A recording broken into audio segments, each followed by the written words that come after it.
Class 11 applied maths का permutations and combination का fundamental principles of counting का एक क्वेश्चन करेंगे। इस क्वेश्चन में एडिशन और मल्टीप्लिकेशन दोनों प्रिंसिपल ऑफ काउंटिंग है।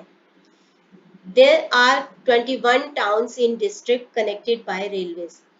तो एक टाउन है, एक डिस्ट्रिक्ट है जिसके अंदर 21 टाउन्स हैं जो कि आपस में कनेक्टेड है थ्रू रेलवे। सपोज ये 21 टाउन्स है जो कि कनेक्टेड है रेलवे से।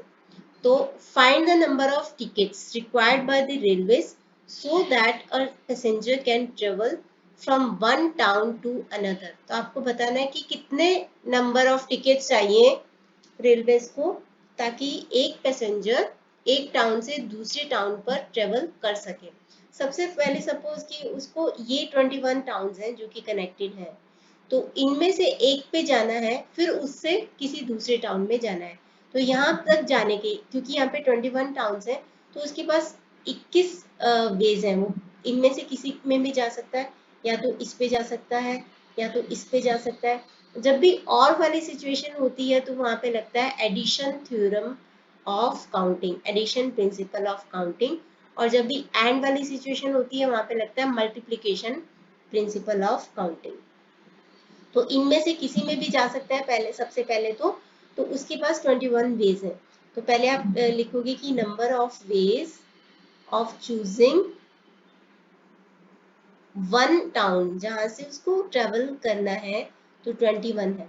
मान लो कि उसने एक चूज कर लिया, सपोज उसने ये वाला चूज कर लिया। अब उससे वो बाकी के 20 टाउन में कहीं भी जा सकता है, तो उसके लिए भी उसको टिकट चाहिए।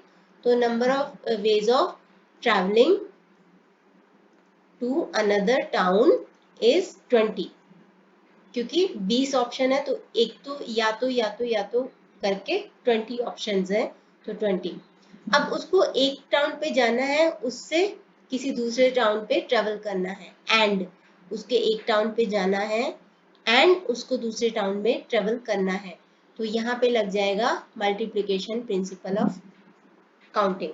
आप लिखोगे कि number of ways in which a passenger can travel from one town to another is equal to 21 into 20। तो 420 वेज है उसके पास, तो 420 टिकट्स चाहिए, और ये आपका आंसर।